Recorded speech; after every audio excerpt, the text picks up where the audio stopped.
అందరికీ నమస్తే. నేను మీ జర్నలిస్ట్ పండరి. మొత్తానికి తెలంగాణ రాష్ట్రంలో ఈరోజు సోషల్ మీడియాలో ఏం జరుగుతుందంటే, ఇక్కడ ఉన్నటువంటి ముఖ్యమంత్రి అమెరికా పర్యటన, పెట్టుబడులే లక్ష్యంగా అమెరికాకి వెళ్ళినటువంటి ఈ ముఖ్యమంత్రి అక్కడ తీసుకుంటున్నటువంటి ఏదైతే ఒప్పందాలు ఉన్నాయో దానికి సంబంధించి బాగా వైరల్ అవుతూ ఉందంటే, సొంత తమ్ముళ్ళతోటి ఆ మాత్రం ఏదో సంతకం అమెరికా దాకా ఎందుకు ఈయనే పెట్టుకోవచ్చు అని చెప్పేసి కొంతమంది, ఆ తర్వాత గత కొద్ది రోజులుగా తెలంగాణ రాష్ట్రంలో జరుగుతున్నటువంటి ఆ కీలక పరిణామాల నేపథ్యాల గురించి అంతమంది మాట్లాడేందుకు సోషల్ మీడియా ఫైర్ బ్రాండ్, అలాగే నారాయణఖేడ్ మాజీ ఎమ్మెల్యే భూపాల్ రెడ్డి గారి డాటర్ మహారెడ్డి శ్రేయారెడ్డి మనతో ఉంది. ఆమెను చూస్తూ ఉన్నాం. గత కొద్ది రోజులుగా సోషల్ మీడియాలో గట్టిగా ఫైర్ అవుతూ ఉంది, గట్టిగా సెటైర్లు కూడా వేస్తూ ఉంది. అసలు ఈరోజు ఏమంటుంది, అసలు ఏం జరుగుతుంది తెలంగాణ రాష్ట్రంలో అని మాట్లాడే ప్రయత్నం చేద్దాం. నమస్తే అండి. నమస్కారం పండరి గారు. బాగున్నారా? మంచిగా ఉన్నాను. జబర్దస్త్. మనది రెండో ఇంటర్వ్యూ. చూస్తున్నారు కదా, మొత్తానికి ఈ మధ్యలో అమెరికాలో ఉన్నట్టున్నారు కదా మీరు? అవును, అమెరికాకి వెళ్ళి అవన్నీ సర్దుకొని మన తెలంగాణ ప్రజల కోసం వచ్చేసినాను. No more America. నో, ప్రజాసేవకే అంకితం ఈసారిగా. బిజినెస్ అండ్ లైక్ ప్రజలకి సేవ ఎఫెక్ట్ ఇంపాక్ట్. ఓకే, మొత్తానికి ఒక అడ్వెంచరర్, ఫ్యాషన్, ఆ తర్వాత ఇప్పుడు పాలిటిక్స్. Anyways congratulations. ఆడవాళ్ళు రావడం కూడా మనం ఖచ్చితంగా యాక్సెప్ట్ చేయాలి. రైట్, చూస్తూ ఉన్నారు కదా, సోషల్ మీడియా కూడా మీరు బాగా ఫాలో అవుతూ ఉంటారు, సోషల్ మీడియాలో కూడా బాగా ఉంటారు మీరు. ఈ మధ్యకాలంలో అమెరికా పోయిన ముఖ్యమంత్రికి సంబంధించిన దాని మీద ఒప్పందాలు, పెట్టుబడుల లక్ష్యంగా పోయిన తర్వాత అసలు ఆడ పట్టుబడులు అయ్యేటట్టుంది. ఏం జరుగుతుంది అక్కడ చూస్తున్నారా? చూసినాం. అంటే నేను రేవంత్ రెడ్డి గారు సీఎం గా అవ్వంగానే డావోస్ ఇంటర్నేషనల్ సమిట్ కి వెళ్ళిండ్రు తేయడానికి. అప్పటి నుంచి ఫాలో అవుతున్నాను, ఎన్ని పెట్టుబడులు తెస్తున్నారు, ఎన్ని కంపెనీలు ఉంటున్నాయి, ఎన్ని కంపెనీలు వెళ్ళిపోతున్నాయి అని చెప్పి. ఆయన గారు ఏం చేస్తుండ్రో ఇప్పుడు అందరికీ తెలిసిందే, బయట పడ్డాడు. కానీ ఏంటంటే నిజమైన దొంగ కదా, చెప్పిండు దోచుకుంటాను అని చెప్పిండు, ఇప్పుడు దోచుకునే పనే చేసిండు. మాటమే నిలబడుతున్నాడు, కనీసం ఆలోచిస్తలేడు దొరుకుతా అని. అంటే నేను ఆల్రెడీ చెప్పిన దొరికితే ఏంది అన్నట్లు వ్యవహరిస్తున్నాడు. ఇప్పుడు వెళ్ళి అమెరికా నుంచి తెచ్చిన పెట్టుబడి స్వచ్ఛ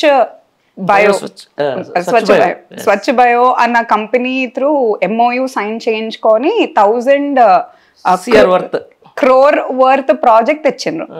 మరి ఆ స్వచ్ఛ బయో నేను చెప్పడం కాదు, మీరు అందరు వెళ్ళి గూగుల్ చేయండి, లింక్డ్ఇన్కి వెళ్ళి చూడండి, గూగుల్ చేసి చూడండి. స్వచ్ఛ బయో అసలు కంపెనీ ఎవరిది, ఎప్పుడు ఎస్టాబ్లిష్ చేసిండ్రు, జస్ట్ 2 weeks కన్నా ముందు వచ్చిన కంపెనీకి 1000 crores మీరు ఎక్కడికి వెళ్ళి ఇచ్చిండ్రు, మీరు ఏ అధికారంతో ఇచ్చిండ్రు, ఏ ప్రాజెక్ట్ మీద ఇచ్చిండ్రు, మీరు ఏం తెస్తారని చెప్పి ఇచ్చిండ్రు. మరి చూస్తే ఎవరిది ఆ కంపెనీ? మీ సొంత తమ్ముడిదే కంపెనీ. మరి మీరు జస్ట్ మీ కుటుంబం ఎదుగుదల కోసం అని చెప్పి మీరు పాలిటిక్స్ లోకి వచ్చిండ్రా, మీరు తిని మలవడానికి వచ్చిండ్రా పాలిటిక్స్ కి, లేకపోతే ప్రజా సేవ కోసం అని చెప్పి వచ్చిండ్రా? ఎన్ని జాబ్స్ పడిపోతున్నాయి. మొన్ననే KTR గారి ట్వీట్ నేను నంబర్స్ చదువుతాను. ఐటీ ఎక్స్పోర్ట్స్ గ్రోత్ మనకు 57,000 crores నుంచి 26,000 crores కి పడిపోయింది. ఐటీ ఎంప్లాయ్మెంట్ గ్రోత్ మనకు 2022-23 1,27,594 జాబ్స్ నుంచి ఇప్పుడు ఓన్లీ 40,285 జాబ్స్ కి పడిపోయింది.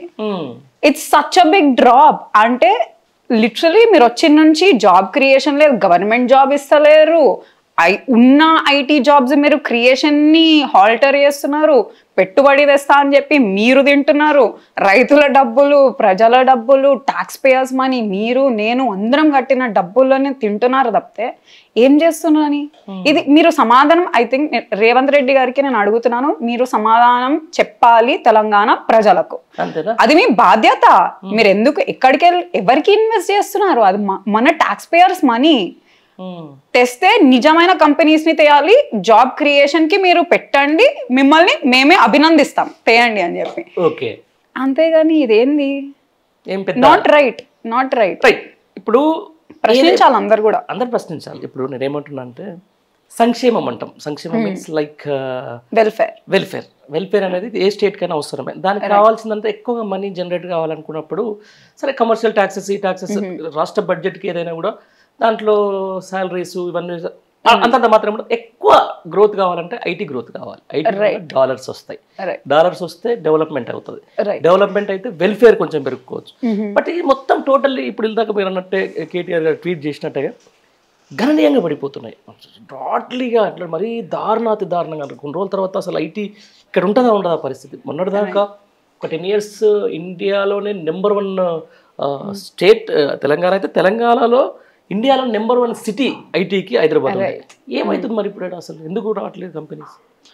డెఫినెట్లీ బీఆర్ఎస్ గవర్నమెంట్ ఉన్నప్పుడు 1 out of 10 people లో ఐటీ జాబ్స్ వచ్చేది మన తెలంగాణ వాసులకే. అంటే మనం ఎంత మందికి ఇచ్చినా one of the highest in job generating state ఉండేది మన తెలంగాణ. అదే ఇప్పుడు చూస్తే అన్ని పడిపోతుంది. ఎందుకంటే వాళ్ళు ఏం దే నాట్ డూయింగ్ ఎనీథింగ్. అంటే ఏమి మనము బీఆర్ఎస్ ప్రభుత్వానికి ఎంతో అన్నారు, ఎంతో ఖర్చు పెడుతున్నారు, ఎక్స్పెండిచర్ ఎంతో ఉంది అని చెప్పి అన్నారు. కానీ ఎక్స్పెండిచర్ తో పాటు మనం ఆదాయం కూడా అట్లనే పెంచినాం. ఎక్స్పెండిచర్ పెట్టింది ఇన్ఫ్రాస్ట్రక్చర్ డెవలప్మెంట్ చేయడానికి, తేయడానికి మనం ఇన్వెస్ట్మెంట్స్. సో బీఆర్ఎస్ ప్రభుత్వం ఉన్నప్పుడు ఎంత పెట్టినామో దానికి లైక్ రేషియో ప్రపోర్షనలీ తెస్తా ఉన్నాం, పెరుగుతా ఉంది ఐటీ ఇన్కమ్. వెరాజ్ ఇప్పుడు తగ్గుతుంది. వాళ్ళు ఖర్చు పెట్టడం అంతే పెడుతున్నారు, కానీ తీయడం అనేది తెస్తలేరు. And I feel that has to stop and you have to create jobs. Okay, అంటే నేనేమంటున్నా అంటే ఇప్పుడు ఈ తెలంగాణ రాష్ట్రానికి సంబంధించి గత 10 ఏళ్ల పాటు ఏదైతే ఉందో గత ప్రభుత్వం ఆల్మోస్ట్ ఒక 25 లక్షల కోట్ల నుంచి 30 లక్షల కోట్లు ఈరోజు తెలంగాణ మీద ఇన్వెస్ట్ చేసినటువంటి ఖర్చు. ఇప్పుడు ఈ గ్యాప్లో మొన్న ఏదైతే బడ్జెట్ అలగేషన్ సంబంధించిన దాంట్లో కూడా అసలు ఏమైనా చేంజ్ అనిపించిందా మీకు? చూసినారా అసలు budget session? Yes, I saw like పార్షల్గా చూసినాను budget. I know the synopsis అంతా ఏదుందో, కానీ అది పెద్ద ఫెయిలియర్ అని చెప్పి ఇట్స్ అ లాఫింగ్ స్టాక్ కదా. మనం చూస్తే it's a very big laughing stock. ఎందుకంటే వాళ్ళు చెప్పిన హామీలకు 420 హామీలు వాళ్ళు ఇచ్చిన దానికి వాళ్ళైతే బడ్జెట్ అయితే అలొకేట్ చేయలేరు దేనికి. ఇప్పుడు మనకు రైతు బంధు అని చెప్పి దానికి అలొకేట్ చేసిన బడ్జెట్ కి, అంటే బడ్జెట్ అలొకేట్ చేసిండ్రు కానీ వేస్తున్నా అంటే వేస్తలేరు. మరి ఆ డబ్బులు ఎక్కడ పోతున్నట్టు అడగాలి కదా మరి. అడగాలి కదా మరి. రైట్, అడగాలి కదా మరి, 100% అడగాలి కదా. అడుగుతున్నాము ఈరోజు. సరే వీళ్ళు ఏది రుణమాఫీ అని చెప్పేసి 2 lakhs ఏదో ఒకటి చాలా చెప్పిన దాంట్లో ఒకటి రుణమాఫీ ఒకటి నడుస్తున్న దాంట్లో కరెక్ట్ అనిపిస్తుందా మీరు చెప్తున్నారా? అదే మీరు నడుస్తుంది అంటున్నారు, కానీ నేను చాలా మందితోటి మాట్లాడుతూనే ఉన్నా ఊర్లో మా నారింకేతో, మీకు వచ్చిందా మీకు రాలేదా అని చెప్పి. 100లో ఒక 20 to 30% వస్తుంది. ఆ 30% కూడా ఏంది ఎప్పుడని చెప్పగలుగుతాం? ఈ 3వ విడతల తర్వాత చెప్పగలుగుతాం ఫర్ షూర్ 30 అని చెప్పి. అసలు మీరు రైతు బంధు డబ్బులు వచ్చి వేయకుండా అదే డబ్బులు ఇక్కడ పెట్టి డైవర్ట్ చేసి రుణమాఫీ చేస్తున్నారు. పోనీ రుణమాఫీ అని అందరికీ చేయాలి కదా. దానికి 1,00,000 పెట్టిండ్రు క్లాజెస్. ఫ్యామిలీలో ఒక్కొక్కకే అని చెప్పి ఫ్యామిలీలో మళ్ళీ చిచ్చులు, ఇట్లానే ఫ్రీ బస్ ఇచ్చి మహిళల మధ్యలో చిచ్చులు పెట్టినట్ల కుటుంబాలలో చిచ్చులు పెడుతున్నారు. అది కాకుండా రేషన్ కార్డ్ అని చెప్పి అన్నారు. ప్రజాస్వామ్యంలో ఉన్న వాళ్ళకి ఇవ్వమని చెప్పిండ్రు. గవర్నమెంట్ ఎంప్లాయీస్ కి లేదు ఈ స్కీమ్, టాక్స్ పేయర్స్ కి లేదు. సో మరి ఇవన్నీ మీరు ముందెందుకు చెప్పలేరు? ఎలక్షన్స్ కన్నా ముందు ఎందుకు చెప్పరు? ఇప్పుడు ఎందుకు వచ్చి ఇవన్నీ చేంజ్ చేసి మేము ఇస్తున్నాం కదా అని చెప్పి మీరు ఎక్కడికి వెళ్ళి అంటారు? చూస్తున్నాను బ్యాంకర్ సంతోషపడుతుండ్రు, రైతులు సంతోషపడుతుండ్రు. ఎవరు సంతోషపడ్డారు? ఎక్కడికి వెళ్ళి ఎవరు సంతోషపడ్డారు? నేనైతే ఎవరిని చూస్తలేనే సంతోషపడినట్లా. చిచ్చులు ఇంకెక్కువ అవుతున్నాయి. ఇచ్చింది కూడా మీరు సరిగ్గా అప్పుంటా ఇంకేంది, వాళ్ళ డబ్బులే తిని వాళ్ళకే ఇచ్చి మేము ఇచ్చినామని చెప్పి ఉన్నట్టుంది. దీంతో పాటు సరే వీళ్ళది ఇదొక బాధ. మొన్న అసెంబ్లీకి సంబంధించిన దాంట్లో అంటే సీరియస్లీ మనం ఇది చాలా సీరియస్ టాపిక్ ఇది. అంటే మహిళలు అంత ఈజీగా పాలిటిక్స్లోకి రావడమే చాలా అరుదు. అంటే చాలా సవాలక్ష రిస్ట్రిక్షన్స్, వాళ్ళు పబ్లిక్ లైఫ్లో ఉండాలి, వాళ్ళ పర్సనల్ క్యారెక్టర్ అసాసినేషన్ జరుగుతుంది, ఆ తర్వాత వాళ్ళ మీద పాలిటిక్స్ అంటేనే విమర్శలు తీసుకోవాలి, విమర్శించాలి, తీసుకోవాలి, మనం అనాలి. సో ఇవన్నీ నేపథ్యంలో కూడా మొన్న ఏదైతే అసెంబ్లీలో ఒక మాజీ మంత్రి, ఒక 5 టైమ్ ఎమ్మెల్యే, చాలా ఒక లెగసీ ఉన్నటువంటి ఒక సీనియర్ లీడర్ని పట్టుకొని చాలా అవహేళనగా, అంటే ఒక హ్యూమిలేషన్ గురి చేసినట్టుగా మాట్లాడినట్టు ఇప్పుడున్నటువంటి ముఖ్యమంత్రి, దీన్ని ఎట్లా చూస్తారు? ఫస్ట్ ఆఫ్ ఆల్ మీరు చెప్పింది చాలా రైట్. మహిళలకు పాలిటిక్స్లో అడ్డంకులు ఫ్యామిలీలో ఉంటాయి, బయట ఉంటుంది, సొసైటల్ ప్రెషర్స్ ఉంటాయి, ఫెమిలియల్ ప్రెషర్స్ ఉంటాయి, అండ్ ఈజీ కాదు. అంటే ఐ ఫీల్ అబ్బాయిలకి డెఫినెట్లీ ఇట్స్ మోర్ తిట్టుకుంటారు, కానీ అమ్మాయిలకి మోర్ ఆఫ్ క్యారెక్టర్ అసాసినేషన్. ఆ అమ్మాయి అక్కడ వెళ్ళింది, ఇక్కడ ఏదో ఒకటి చేసి అమ్మాయిని తక్కువ చిన్న చూపు చూడడంలోనే ఎక్కువ ఉంటుంది. లేకపోతే పెళ్లి చేసుకుని వెళ్ళిపోయే అమ్మాయి, ఈ అమ్మాయికి ఎందుకు పాలిటిక్స్, ఈ ఎందుకు ఇంట్లో ఉండి వంట చేసుకోకుండా ఎందుకు బయటకు వస్తున్నారు, పెళ్ళి ఎప్పుడు చేసుకోరు, ఇట్లాంటివన్నీ ప్రతిరోజు వినేటివే ఇంట్లో నుండి బయట నుండి, రైట్? సో డెఫినెట్లీ ఒక స్ట్రాంగ్గా ఉండాలి for women to enter in to politics. ఆ స్ట్రెంగ్త్ తోటి, ఇంత స్ట్రెంగ్త్ తోటి మనకు వచ్చిన మహిళలు కవితక్క గారు ఉన్నారు, సబితా ఇంద్రారెడ్డి గారు ఉన్నారు. ఈ సిచ్యువేషన్స్ మనం ఇన్స్పిరేషన్ గా తీసుకుందామని చెప్పి వాళ్ళకి చూస్తే, కవితక్క గారినేమో వెళ్ళి జైల్లో వేస్తారు, సబితా ఇంద్రారెడ్డి గారినేమో అవమానపరుస్తారు. అసలు ఏమనుకుంటుంది కాంగ్రెస్ పార్టీ? బయటేమో చెప్పడం ఎట్లా చెప్తున్నారు, రాహుల్ గాంధీ ఏం చెప్తారు, మేము ప్రో ఉమెన్ ఎంపవర్మెంట్, మాకు ఉమెన్ అంటే ఫుల్ ఇష్టం అని చెప్పి చెప్తారు. మరి మీరు అక్కడ వచ్చి అసెంబ్లీలో అందరి ముందు మీరు ఎట్లా మాట్లాడగలుగుతారు సబితా ఇంద్రారెడ్డి గారి గురించి? ఏం ఉద్దేశించి మాట్లాడినరు? మరి పోనీ మీరు చెప్పింది నిజం కూడా కాదు, ఇంత బీఆర్ఎస్ పార్టీ లో పాయింట్ లో కూడా సబితా ఇంద్రారెడ్డి గారు ధైర్యంగా మనతో పాటు కలిసి అడుగులు వేస్తుంటే మీరు జీర్ణించుకోలేక చేసిన వాక్యాలు ఇవి. దాన్ని ఉమెన్ ని మీరు అనడం మానేయాలి. కుదిరితే మీరు ఎంకరేజ్ చేయండి, కుదిరితే గైడ్ చేయండి, అంతేగాని ఉమెన్ ని తిట్టడం ఆపండి, డిస్కరేజ్ చేయడం ఆపండి. అంతేనా? దీంతో పాటు మొన్న సరే ఈ బడ్జెట్ అయిపోయింది, సెంట్రల్ బడ్జెట్కి వెళ్దాం మనం. Right, yes. మరి అసలు చెప్తూనే ఉన్నాడు ముందు నుంచి కూడా, ఎవరైతే ఉన్నారో ఇప్పుడు ఉన్నటువంటి మాజీ ముఖ్యమంత్రి గారు, ప్రతిసారి మోసపోతే గోసపడతాం. ఈరోజు తెలంగాణ అనేది దేశంలో ఒక అనాథ. మీన్స్ ఒక 8 మంది బీజేపీ పార్టీ నుంచి గెలిచారు, ఒక 8 మంది కాంగ్రెస్ పార్టీ నుంచి గెలిచారు. మీరు కూడా అప్పుడు ఎంపీ ఎలక్షన్ సంబంధించిన దాంట్లో కూడా ప్రచారం చేసినట్టు నాకు గుర్తు. ఇప్పుడు లాస్ట్కి ఏంటంటే 0. ఇక్కడ ఒక అధికార పార్టీలో ఉన్నటువంటి పార్టీకి 8 మంది ఎంపీలను ఇస్తే బడ్జెట్లో తెలంగాణకు 0. ఇక్కడ కాంగ్రెస్ పార్టీకి సంబంధించి బీజేపీకి 8 మంది ఇస్తే వాళ్ళు అక్కడ సెంట్రల్లో వాళ్ళ అధికారంలో ఉన్నారు, రాష్ట్రంలో వీళ్ళ అధికారంలో ఉన్నారు. బట్ ఈ 2 అధికారంలో ఉన్న పార్టీలు తెలంగాణలో ఉన్నాయి, బట్ తెలంగాణకు వచ్చింది మాత్రం 0. దీన్ని ఎట్లా చూడొచ్చు? మొదటి నుండి మనం చెప్తూనే వస్తున్నాము, తెలంగాణ ప్రజల కోసమై కొట్లాడే ఏకైక పార్టీ బీఆర్ఎస్ పార్టీ అని చెప్పి. ఎందుకంటే మొదటిసారి చూస్తుంది కాదు మనం ఇట్లా బడ్జెట్ అలొకేషన్ లో తెలంగాణకి ఏం రాకుంటుండడం. ఇది మనం తరతరాలుగా ఏ పార్టీ, ఏ రాష్ట్ర జాతీయ పార్టీ హోదాలో ఉన్నా కూడా మన తెలంగాణకి ఎప్పటి నుండో బడ్జెట్ అనేది వస్తలేదు, సెంట్రల్ నుండి వస్తలేవు. సో అందుకోసమే నేను అన్నాను, మీరు బీఆర్ఎస్ కి ఓటేస్తే మీకోసమే తెచ్చే, గొంతు లేపి అరిచి పోట్లాడి తెచ్చే అవకాశం మీరు మాకు ఇచ్చినట్లు ఉంటుంది అని చెప్పి అందుకోసమే చెప్పిండే.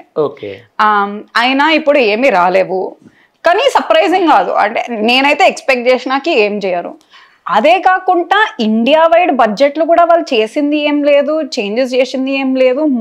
మిడిల్ క్లాస్ జనాల రక్తాన్ని తాగుతుంది బీజేపీ ప్రభుత్వం.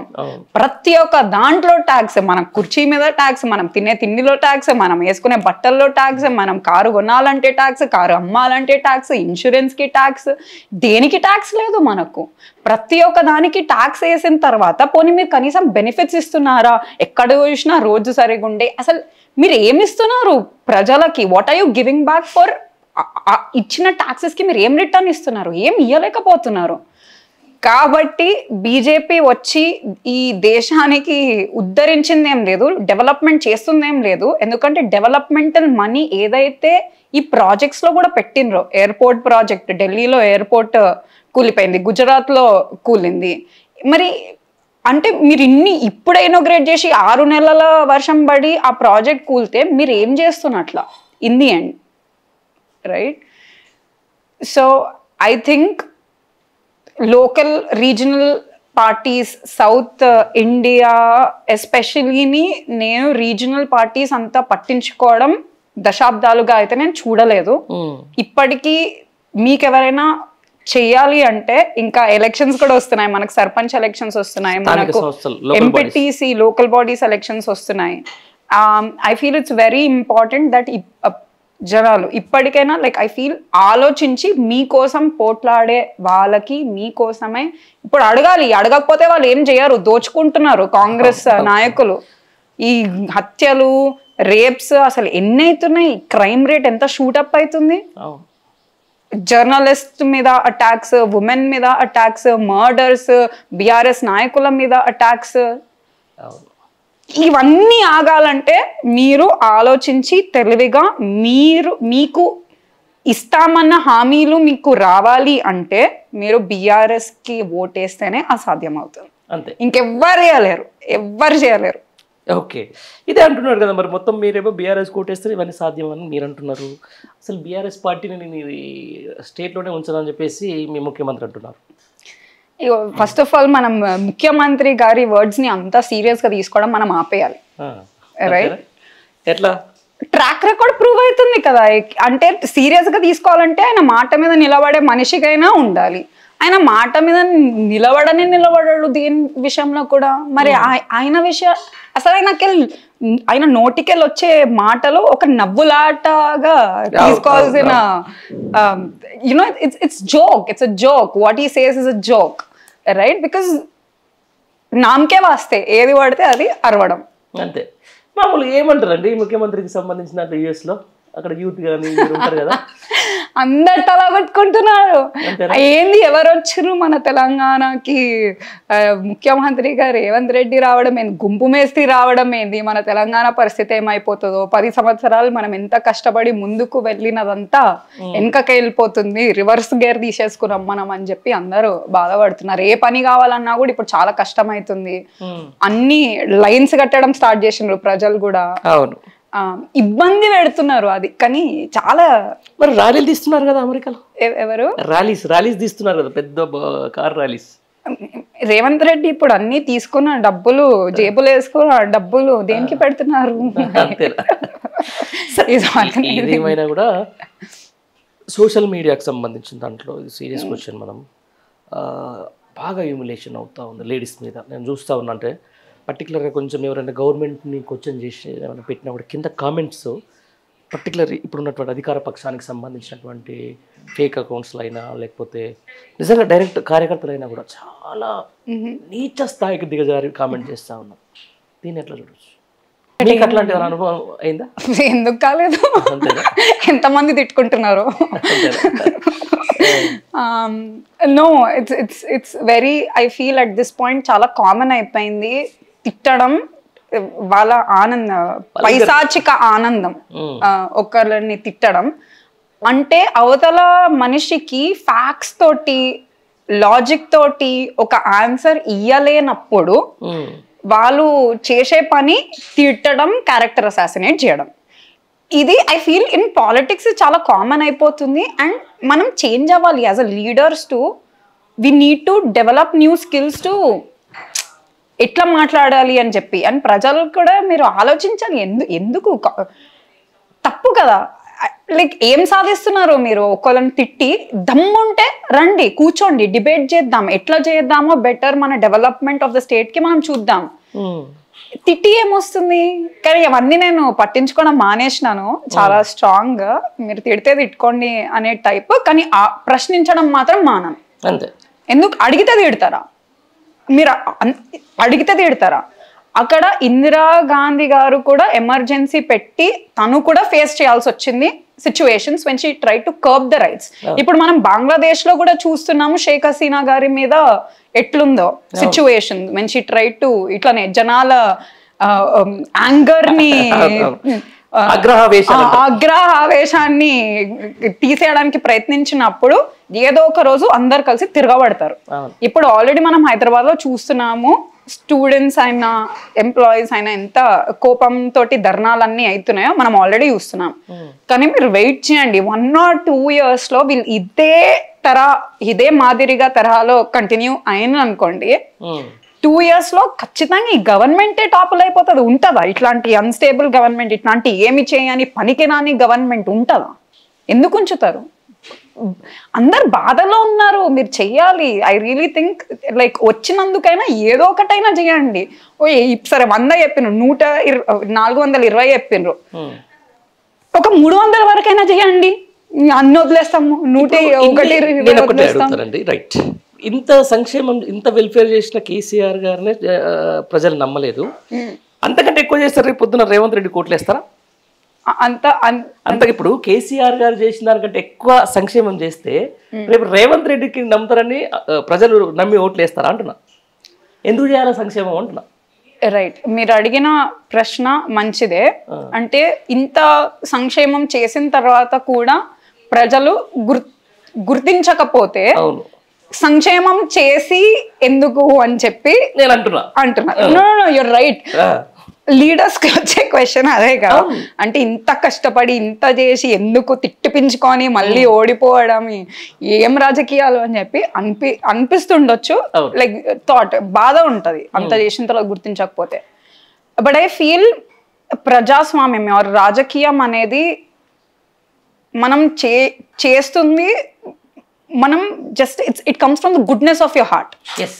రైట్, ఇట్ కమ్స్ అంటే మనకి ఏమొచ్చినా రాకున్నా అది మనలో ఒక వాల్యూ సిస్టమ్ దట్ సర్వీస్ అనేది చెయ్యాలి.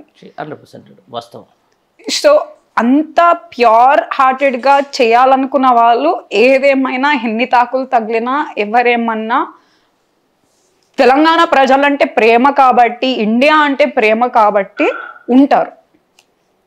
కానీ at the same time I feel మారాలి. ఇట్లానే ఉంటే ఏదో ఒకసారి ఒక పర్సన్ని, ఒక బాక్సర్ని ఒక 50 times తీసుకుంటాడు ఆ హిట్, ఒక 100 times కింద పడిపోతుండొచ్చు. రైట్, డిఫెన్స్ లేకుండా. So I feel it has to change. 100 times మరీ తెగే వరకు లాగొద్దు ప్రజలైనా ఎవరైనా. రైట్, కానీ ప్రజల అభిప్రాయం అనేది ఫామ్ చేసేది partly media. Right, social media and all is forming people's opinion. Yes. ప్రజలు BRS డెవలప్మెంట్ ని గుర్తించపోవడానికి వన్ ఆఫ్ ద రీజన్ అనేది ఈ social media and media channels propaganda. Right, and opposition కూడా. ఇప్పుడు కాంగ్రెస్ అయితే ఏమీ చేస్తలేదు, బీఆర్ఎస్ ప్రభుత్వం ఏమన్నా చేస్తే కూడా దానికి వాళ్ళు ఎట్లా అటాక్ చేసే వాళ్ళంటే, మీరేమన్నా జేబులకి వెళ్ళి పెడుతుండ్రా, మాకు ఇచ్చేదా మాకు ఇస్తుండ్రు కదా. అంటే చేసినా కూడా మీరు తిడుతున్నారు, చేయకున్నా కూడా మీరు తిడుతున్నారు. అంటే ఏది చేసినా మీ మైండ్ సెట్ చాలా నెగిటివ్ ఉంటే, మీ మైండ్ సెట్ లైక్ గుర్తించకపోతే చేసే పనిని, చేసే వాళ్ళు కూడా ఆగిపోతారు. ఎవరైనా ఒక 100%లో 80% పాజిటివ్ గా చెప్పి ఒక 20% క్రిటిసైజ్ చేస్తే, విమర్శిస్తే దాన్ని చేంజ్ చేసుకోవడానికి ఒక అవకాశం ఉంటది. 100% ప్రతి ఒక్క దాంట్లో నువ్వేం చేయలేవు అంటే చేసింది కూడా మీరు గుర్తించకపోతే చేసే వాళ్ళు ఆగిపోతారు. అండ్ ఐ ఫీల్ ఇది చేంజ్ అవ్వాలి అంటే మనము యాజ్ అ కలెక్టివ్ మాట్లాడడం స్టార్ట్ చేయాలి. ఈ ఫేక్ న్యూస్ ని మనం అనగట్టాలి. We need to like be quick. Youth అనేది వచ్చి ఇప్పుడు ఫర్ ఎగ్జాంపుల్ స్వచ్ఛ బయో, right, this is fake. What you're doing is literally eating tax payers money. ఇట్లాంటి టైంలో నేను అదే అంటున్నాను, అడగాలి కదా, ప్రశ్నించే గొంతు అనేది రావాలి కదా. మనం అందరం యూత్, మీరు, నేను, ప్రతి ఒక్కరు దీని గురించి మాట్లాడి గవర్నమెంట్ కి ఆన్సర్ జవాబు అనేది తీసుకోవాలి. రైట్, ఇక్కడికి వెళ్ళి చేస్తున్నారు. రైట్, ఇదే చెప్తున్నా. అంటే ఒక్కొక్క ఈ 90s కిడ్స్ అసలు ఈరోజు ఈ గవర్నమెంట్ అంటే, నేను 80s కిడ్, నాకు తెలుసు ఈ కాంగ్రెస్ ప్రభుత్వం ఎలా పరిపాలన చేస్తుందో. అంటే వ్యక్తులు మారొచ్చు కానీ దీని సిద్ధాంతం మారదు. రైట్, ఒక పార్టీ కంటే ఒక సిద్ధాంతం ఉంటుంది, బట్ సేమ్ మళ్ళీ కంటిన్యూ అయితే ఉంది. ఈ 90s కిడ్స్ ఎట్లా అంటే వాళ్ళంతా ఇప్పుడు అప్పుడే జియో, ఆ తర్వాత స్మార్ట్ ఫోన్, ఆ తర్వాత ఆండ్రాయిడ్, ఆ తర్వాత ఇప్పుడు యాపిల్. వాళ్ళ రీల్స్ ఏం చెప్తే ఇలా టీవీల ముందు ఏం చెప్తే అది నమ్మేస్తూ ఉన్నారు. ఇంకా వాళ్ళకు స్టిల్ వాళ్ళకు భ్రమలే ఉన్నారు. ఏదో ఒక మంచి ఒక పొలిటీషియన్ మీద కూడా పాట మీద ఈరోజు డీజే డాన్స్లు పెట్టి ఎగురుతున్న పరిస్థితి. బట్ ఏంది స్టేట్ ఏంది, ఎవరుంటే బాగుంటుంది అనేది వాళ్ళకి ఇంతవరకు ఒక కొంచెం అవగాహన అనేది లోపిస్తుంది. Right, I agree. లేదా యాజ్ ఎ యంగ్ పొలిటీషియన్గా రేపు వాళ్ళని అంటే లైక్ ఎట్లా అంటే దీనికి నేను ఒక ఉదాహరణ కూడా చెప్తా. దేశవ్యాప్తంగా మోడీ హవా అని అన్నారు మొన్న ఏది ఎంపీ ఎలక్షన్లో. విపరీతంగా పిల్లలు ఇప్పుడు కొత్తగా వచ్చినాడు ఎవడైనా కూడా నేను జై శ్రీరామ్ అని అక్కడికి వచ్చి ఏదైతే జై శ్రీరామ్ అని చెప్పేసి అక్కడ అయోధ్యలో వచ్చినటువంటి తీసుకొచ్చి అక్షింతలు, మీకు ఐడియా ఉండొచ్చు, అవి పంచిర్రో ఇక్కడ పనిచేసినాయి, అయోధ్యలో పనిచేయాలి అక్కడ ఓడిపోయారు. బట్ నేను ఏమంటున్నా వీళ్ళకు ఇప్పుడు ఈ యూత్కి కళ్ళు తెరిపించాల్సిన అవసరం ఉంటుంది. దాని మీద మీరేమన్నా యాజ్ ఎ యంగ్ పొలిటీషియన్గా ఏమన్నా దృష్టి సారిస్తున్నా? Beautiful question. I really think that's a great question because it's very much needed. అంటే this is age of information కదా. మనం అసలు ఇట్లా ఇన్వాల్వ్ కాలే, మనకి ఇంత ఇన్ఫర్మేషన్ ఈ హ్యూమన్ హిస్టరీలో ఎప్పుడు ఇంత ఇన్ఫర్మేషన్ ఒక మనిషి ముందు ఎప్పుడు లేదు. రైట్, సో రీడింగ్ నాలెడ్జ్ అనేది కరువేం లేదు, అందరి దగ్గర నాలెడ్జ్ ఉంది, కానీ విజ్డమ్ అనేది లేదు. రైట్, ఆ విజ్డమ్ అనేది మనకు రావాలి. దట్ ఉన్న ఇన్ఫర్మేషన్ ని ఎట్లా డిజర్న్ చేయాలి, ఉన్న నాలెడ్జ్ ని, వచ్చింది ఇన్ఫర్మేషన్ అది కరెక్టా కాదా, సొంతంగా ఆలోచింప చేసుకునే శక్తి అనేది ప్రతి ఒక్కరిలో ఉండాలి. That is what I feel is missing. Herd mentality అనేది ఎక్కువైపోతుంది. ఇప్పుడు వాట్సాప్ గ్రూప్ లో ఒకటి పంపిస్తే అందరూ అది నమ్మడం, అదంతా ఫార్వర్డ్ చేయడం. ఇంకోటి ఏంటంటే మన హ్యూమన్ మైండ్ డెవలప్మెంట్ తోటి ఎట్లా అంటే ఫియర్ అనేది మనం ఎక్కువ ఇట్లా పట్టుకుంటాం. ఎందుకంటే మన పూర్వకాలంలో ఇల్లులన్నీ లేకుంటుండే, ఎప్పుడు ఇట్లా కాన్స్టెంట్ ఇట్లా ఫియర్ గా ఉంటుండే. ఆ ఇన్ఫర్మేషన్ అనేది మనకి ఇట్లా ఫాస్ట్ గ్రాస్ప్ చేస్తాం అనమాట. మీడియా అంతా అందుకోసం దేని మీద నడుస్తుంది? Fear based news, emotion where you're making people like మంచిగా అనిపించదు అనమాట. లైక్ ఎవడో తిడుతున్నాడు, ఎవడో కొడుతున్నాడు, ఎవరో ఏదో చేస్తున్నారు, అట్లాంటి న్యూసే ఎక్కువ సర్క్యులేట్ అవుతుంది దెన్ గుడ్ న్యూస్ చూస్తారు. అదే ఇదైతే అందరికీ తెలిసిన విషయం. Right, so I don't think it's okay to consume criticism news. అన్ని కూడా తెలుసుకోవాలి, మంచి చేయకపోతే కూడా తెలుసుకోవాలి. But at the same time మనకు వచ్చిన న్యూస్ మనం ఫ్యాక్ట్ చెక్ చేసుకునేది మనమే చెయ్యాలి. And at the same time ఇప్పుడు నా కంపెనీ గ్రోత్ యూనివర్స్ అని చెప్పి that is my company, and ఇప్పుడు నేను ప్రస్తుతానికి దాని మీదనే వర్క్ చేస్తున్నాను. సో ఆ కంపెనీలో ఏంటంటే it's about building wisdom, it's about building the mind set. Right, ఇప్పుడు స్కూల్ చిల్డ్రన్కి అయినా, కాలేజ్లో అయినా, వర్కింగ్ ప్రొఫెషనల్స్కి అయినా, ఇప్పుడు స్కూల్ చిల్డ్రన్ ఒకప్పుడు మనకు వేదిక్ సిస్టమ్ ఆఫ్ ఎడ్యుకేషన్ అనేది ఉంటుండే. మనకు మెడిటేషన్, క్యారెక్టర్ బిల్డింగ్, ఇది ధర్మ, ఇవన్నీ నేర్పించేవాళ్ళు. రైట్, ఒకప్పుడు. ఇప్పుడు ఏంది అన్ని సబ్జెక్ట్స్ అన్ని వచ్చినాయి, కానీ చిన్న పిల్లలకి కూడా ఫోన్స్ అన్ని ఇస్తున్నాం. వాళ్ళకి ఎట్లా తీసుకోవాలి ఇన్ఫర్మేషన్ అనేది అర్థమైతలేదు. రైట్, లైక్ అటెన్షన్ డెఫిషియెంట్ అయిపోతుంది ప్రతిదీ 120 seconds యూజ్ చేస్తే. సో అట్లాంటి వాళ్ళకి స్కూల్లో వాళ్ళకి ఇవన్నీ క్యారెక్టర్ డెవలప్మెంట్ అనేది నేర్పియాలి అని చెప్పి, హౌ టు డూ వాల్యూస్ అంటే ఏంది, మారల్స్ అంటే ఏంది, ఇమోషన్స్ అంటే ఏంది, మన ఇమోషన్స్ అంటే ఏంది అని చెప్పి, ఇది it's very important to know what is our emotions, how to regulate them. Right, ఎట్లా మేనేజ్ చేసుకోవాలి మన ఎమోషన్స్. కోపం వస్తే అరిచడం కాదు, తిట్టాలనిపిస్తే ఇప్పుడు రేవంత్ రెడ్డి లాగా ఇట్లా రేవంత్ రెడ్డి గారి తన్నేయడం కాదు. కోపం వస్తే జస్ట్ నామకే వస్తే ఎవరిని అట్లా తన్నొద్దు, ఇట్స్ రాంగ్. ఇవన్నీ మనం ఎప్పటి నుంచి నేర్పాలి? స్కూల్ నుంచే నేర్పుతా రావాలి, కాలేజ్కి, వర్కింగ్ ప్రొఫెషనల్. సో నా కంపెనీ అనేది ఈ ఏరియాలోనే mind set development and transformation coaching స్పేస్లో my company is going to be there. So ఎక్కడైనా ఎవరికైనా ఎవర్ లాస్టింగ్ ఇంపాక్ట్ కావాలంటే పాలసీ చేంజెస్ అనేది ఉండాలి, which is politics, plus mind set changes. మనం ఎంత డెవలప్మెంట్ చేయి వాళ్ళు అదే థింకింగ్లో ఉంటే ఏం కాదు. మంచి థింకింగ్ ఉన్న ఇన్ఫ్రాస్ట్రక్చర్ లేకపోతే ముందుకెళ్ళలేము. సో అదే చెప్తున్నా, అంటే ఈ మైండ్ సెట్ని మార్చడానికి మీ యాజ్ ఏ యంగ్ పొలిటీషియన్గా, యాజ్ ఒక పార్టీ వర్కర్గా ఏమైనా ప్రయత్నం చేస్తున్నా అంటున్నా? Yes, I mean absolutely. నేను ఇప్పుడు బిల్డ్ చేస్తుంది to make sure to debunk such information and సొంతంగా థింకింగ్ చేసుకోవడానికి I want to teach people to think for them self. Like చేసినట్టన్నా మొత్తానికి పాలిటిక్స్లోకి ఎంటరా ఎంటర్ ద డ్రాగన్. సో మీరు చెప్పండి పాలిటిక్స్ అంటే ఏంటి? నాకు తెలిసి రాజకీయం, ప్రజాసేవ. ప్రజాసేవలో అయితే ఎస్ నేను ఉన్నాను. ఉన్నారు అంతే, అయితే వచ్చినట్టే. ప్రజాసేవ వచ్చినట్టే అంటే సామాజికవేత్తగా రావచ్చు, లేకపోతే ఈ మధ్యలో కొత్తగా పేరు ఏదో పెడుతున్నారు ఫిలాంథ్రపిస్ట్ ఏదో అది ఉండొచ్చు. ప్రజాసేవ అనేది పలు రకాలు. అంటే పాలిటిక్స్ కి మాత్రం ప్రజాసేవను బ్రాడ్గా చేయొచ్చు ఎక్కువ. కొన్నిటికి కొన్ని పరిధులు ఉంటాయి ప్రజాసేవకు సంబంధించిన దాంట్లో. బట్ పాలిటిక్స్ లో దానికి ఒక పారామీటర్స్ అంటూ ఉండవు. Right, welcome to politics. ఇలాంటి యంగ్ జనరేషన్ కూడా రావాలి, ఖచ్చితంగా కూడా ఇంపాక్ట్ కూడా చూపించాలి. ఈరోజు చూస్తూ ఉన్నాం మనం, లాట్ ఆఫ్ పీపుల్ వస్తూ ఉన్నారు, అందులో లేడీస్, అందులో ఉన్నత చదువులు చదువుకున్న వాళ్ళు వస్తూ ఉన్నారు. రైట్, ఎట్లా నెక్స్ట్ అవకాశం వస్తే పోటీ చేసుడేనా? వై నాట్ అవకాశం వస్తే ఎందుకు, అవకాశం వస్తే I don't want to let go. Because అవకాశం అనేది మనకు ఇతరులకు మంచి చేయడానికి వస్తున్న అవకాశం. సో అట్లాంటి ఆపర్చునిటీని నేను వదులుకోను. మీ ఫాదర్ తోటి పోటీ పడాల్సి వస్తుంది? నో, ఆయనే నా ఆదర్శం, ఆయన నుండే నేర్చుకున్న అన్ని. రైట్, లైక్ ఎట్లుండాలి యాజ్ అ మనిషి, సేవ అంటే ఏంది, ఇట్లాంటి గుణాలు అన్నీ నాకు ఇన్స్పిరేషన్ అయిన ఉన్నప్పుడు ఆయనకు సపోర్ట్ చేస్తాను. కానీ ఆయన ఎదురుగా నేను నిలబడడానికైతే లేదు.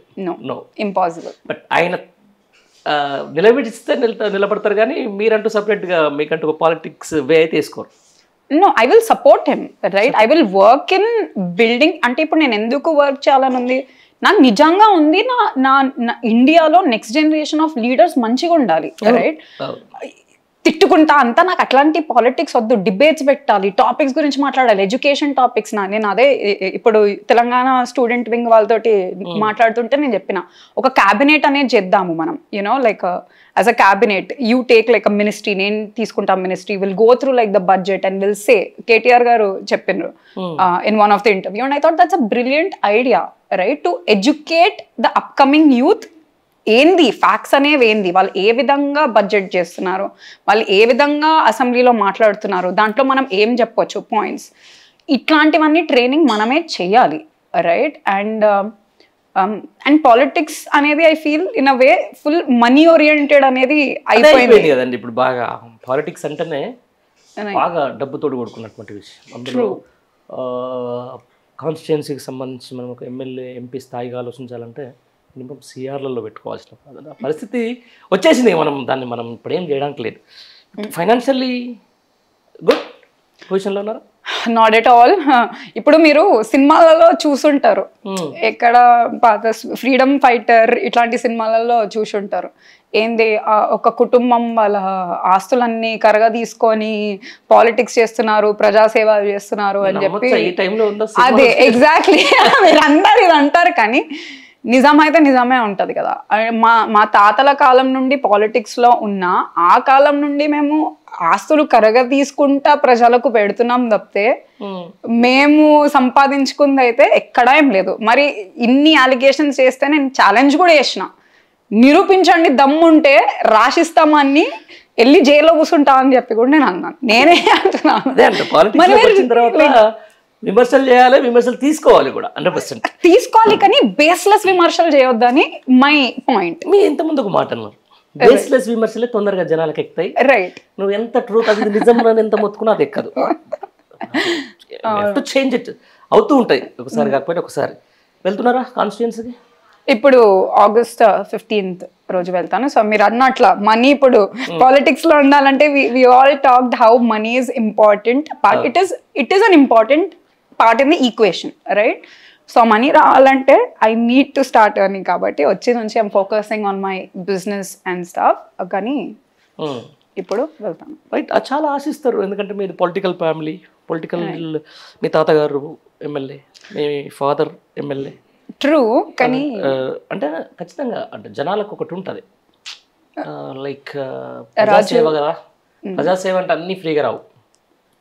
ట్రూ, బట్ ప్రజాసేవ అంటే మన డబ్బులు పెడితేనే ప్రజాసేవ అని చెప్పి ఇది ఎక్కడికి ఎప్పుడు నుంచి వచ్చింది ఈ ఆలోచన అంటున్నా. అంటే ప్రజాసేవ అంటే ఫ్యామిలీ అనేది లేదు, మనం బతుకుతుందే ఆల్రెడీ సొసైటీ కోసం అని చెప్పి, దాంట్లో ఫ్యామిలీ టైం లేక మన హెల్త్ లేకుండా ఏమీ లేకుండా మన డబ్బులు కూడా ఇచ్చి, అంటే వాట్ ఆర్ యూ ఎక్స్పెక్టింగ్? ఒక పర్సన్ నుంచి ఏమని ఎక్స్పెక్ట్ చేస్తున్నారు? ప్రజాస్వామ్యం అంటే you're making the right policies for the people, you're working for the people. మన డబ్బులన్నీ అమ్మేసుకుంటేనే ప్రజాస్వామ్యం అన్నది అది మూర్ఖత్వం, అండ్ అది ఎంకరేజ్ చేయదు. You're asking a family to suicide, right, for the society. మళ్ళీ తిడతారు, దానికి తిట్టిపించుకోవడం బాయ్ ఉంటది. అది పాలిటిక్స్ లో చిన్న విషయం మా జర్నలిస్టులు కొడుతుర్రు. అవును, ఇదే కాదు అసలు అది అంటే ఒక ఎక్స్ట్రీమ్ లెవెల్కి వెళ్ళిపోతున్నాయి పాలిటిక్స్ అనే దాని మీద చాలా మంది అంటా ఉన్నారు. అంటే మీన్స్ మీరు అన్నారు ఇప్పుడు మనీ వర్క్స్, తర్వాత నాకు రుణమాఫీ అయిందా 2 లక్షలు, లేకపోతే నాకు రైతు బంధు పడ్డదా, రైట్, ఇవన్నీ ప్రజలు ఆలోచిస్తారు.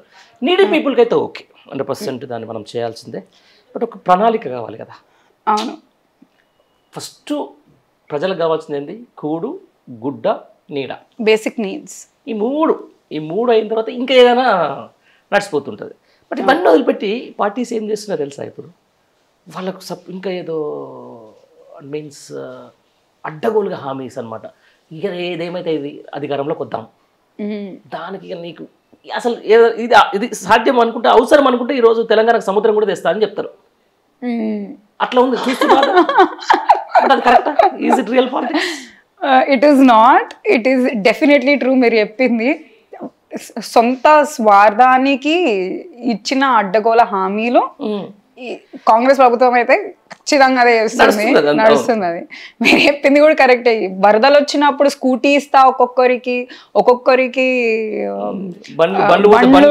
ల్యాప్టాప్స్ ఇస్తా, ఇల్లు ఇస్తా, బీజేపీ వచ్చి కూడా I was like what is wrong with you? అంటే ఎందుకు లైక్ ఇట్లాంటి పాలిటిక్స్? మీరు చెప్పింది కరెక్టే.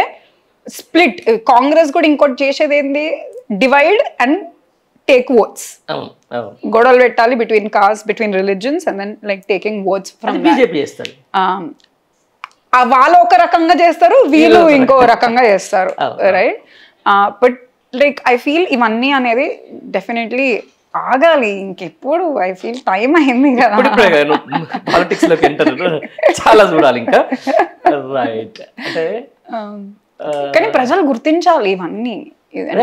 సార్ మీరు అన్నది ఏంటంటే ఇప్పుడు సంక్షేమమే అంటే మహిళలకు 2500 ఇస్తామని చెప్పి గవర్నమెంట్, ఎవరు తర్వాత స్టూడెంట్స్కి మీరు అన్నట్టు స్కూటీస్ ఇస్తామని చెప్పి గవర్నమెంట్, తర్వాత ఎక్కువ మహిళలకు సంబంధించిన ఒక గృహలక్ష్మి, ఆ Lakshmi, some Lakshmi's, some point of Lakshmi's అవన్నీ చేసారు.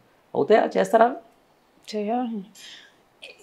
మనం ఇవన్నీ ఎంత మాట్లాడుకున్నా ఎవిడెన్స్ ఉంది. ఇప్పుడు కొంతమంది అంటుండొచ్చు ఇప్పుడే కదా వచ్చిండ్రు, వాళ్ళు 100 రోజుల్లో వేస్తా అన్నారు. ఇప్పుడు అయింది 9 నెలలు అయింది, అంటే సంవత్సరం ఆల్మోస్ట్ కావస్తుంది. సంవత్సరానికి కూడా ఏం చేస్తలేరంటే, అంటే 4 సంవత్సరాల్లో 420 చేసేస్తారా మరి? అంటే it's not possible, it's not possible. కాదు, కుదరదు. మహారెడ్డి, శ్రేయారెడ్డి సరే ఇప్పుడు పాలిటిక్స్లోకి ఎంటర్ అయింది.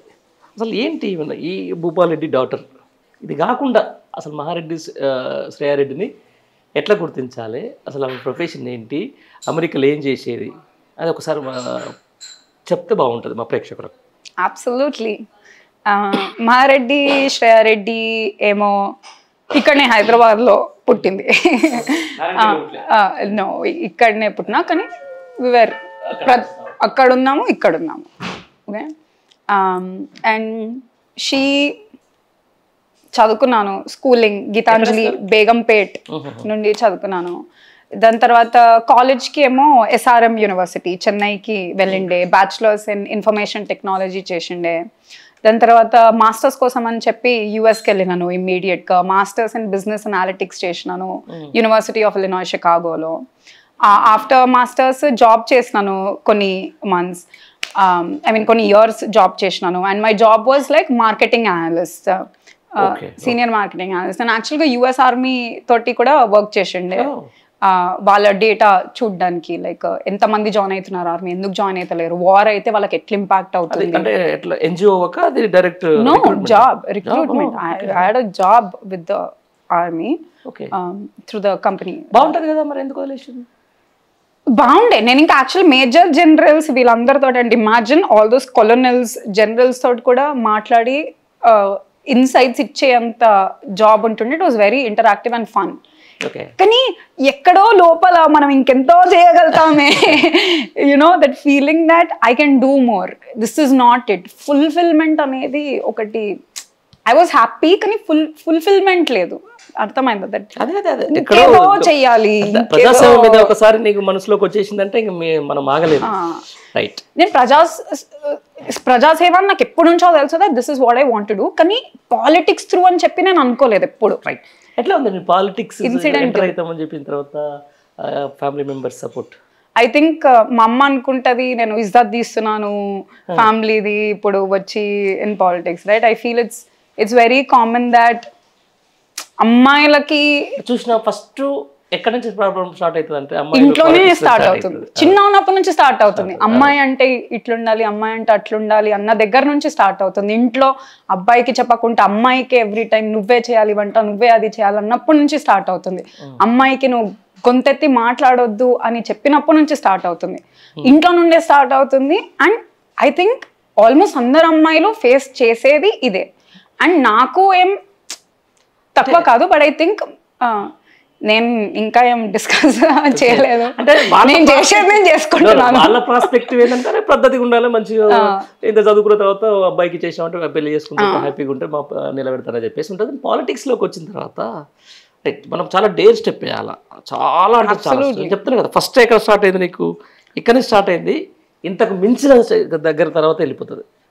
Be strong. ఎంత స్ట్రాంగ్ ఉంటే మనం అంతా. అంటే దేశంలో చాలామంది ప్రధానమంత్రులు కావచ్చు, దేశానికి చాలామంది రాష్ట్రపతులు కావచ్చు, కానీ కొంతమంది పేర్లు చరిత్రలో నిలిచిపోతాయి. దాంట్లో లేడీస్ చాలామంది ఉన్నారు. చాలా మంది చెప్పారు. దాంట్లో చాలా మంది అంటే చాలా తక్కువ మంది అవుతుంటారు, బట్ చాలా ఇంపాక్ట్ కూడా చాలా ఎక్కువ మంది మీద చూపిస్తుంటారు. రైట్. ఇంకా ఆల్మోస్ట్ ఎలక్షన్స్ అంటే ఇప్పుడు కొంచెం రిలాక్స్డ్ మూడే ఉంటుంది. మీ పాలిటిక్స్కి కొంచెం ఎంటర్ అయ్యేటప్పుడు కొంచెం స్టార్టింగ్ స్టేజ్ కాబట్టి లోకల్కి సంబంధించిన దాంట్లో ఎట్లా ఉంది, సంబంధాలు మంచిగా ఉన్నాయా? రైట్, మంచిగా ఉన్నాయి. ఇప్పుడు మొన్న ఎలక్షన్స్కి ఎవరైనా వెళ్ళిపోతే కూడా ఇప్పుడు మీరు చూస్తున్నారు, చాలా మంది వెళ్ళిన వాళ్ళు కూడా తిరిగి సొంత గుట్టికి చేరుకుంటున్నారు. ఎందుకంటే తెలుస్తుంది వాళ్ళకి సిచ్యువేషన్ అనేది అర్థమయ్యి వచ్చేస్తున్నారు కూడా. అందరూ చాలా ఎంతూజియాస్టిక్ ఉన్నారు. ఎందుకంటే ఊర్లలో చాలా అసంతృప్తి అనేది ఉంది, ఎస్పెషల్లీ విత్ రెస్పెక్ట్ టు ఏమి ఇక్కడైతే కనీసం మన హైదరాబాద్లో నయంగా ఉంది, కరెంట్ అయినా ఏదైనా. ఆడ వాళ్ళకి చాలా పాపం. మళ్ళీ ఇప్పుడు రైతు బంధు ఆపేసేసరికి అప్పు పెట్టి తెచ్చుకొని నాటుతున్నారు ఇవన్నీ ఫార్మ్స్ అన్ని. వాటర్ సరిగ్గా ఇవ్వలేదు, ఏమి సరిగ్గా ఇవ్వకపోయేసరికి అక్కడ ఇట్స్ వెరీ పాజిటివ్. సో చూద్దాం ఏమవుతుందో. యా, మనం ప్రయత్నించేది మనం ప్రయత్నించాలి. Results all the best. అంటే ఒక మంచి ఇంటర్వ్యూ. అంటే పాలిటిక్స్ అంటే యంగ్ జనరేషన్ రావాలి. యంగ్ జనరేషన్ ఈరోజు ఖచ్చితంగా పాలిటిక్స్లో ఉండాలి. పాలిటిక్స్లో ఉంటే కొంచెం రాజకీయాలని మార్చాలి. దాంట్లో భాగంగా ఈరోజు ఒక ఉన్నత చదువు చదివి విదేశాల్లో ఉద్యోగాలు వదిలిపెట్టుకునే రోజు పాలిటిక్స్లోకి వచ్చినందుకు నేను స్పెషల్గా అప్రిషియేట్ చేయాల్సిందే. రైట్. భవిష్యత్తులో మీరు మరింత ఉన్నత శిఖరాలు ఎదలని చెప్పేసి మా మిర్రర్ టీవీ నుంచి కూడా కోరుకుంటున్నాం. Thank you very much. ఇది సోషల్ మీడియా ఫైర్ బ్రాండ్ శ్రేయారెడ్డితో interview. Thank you very much.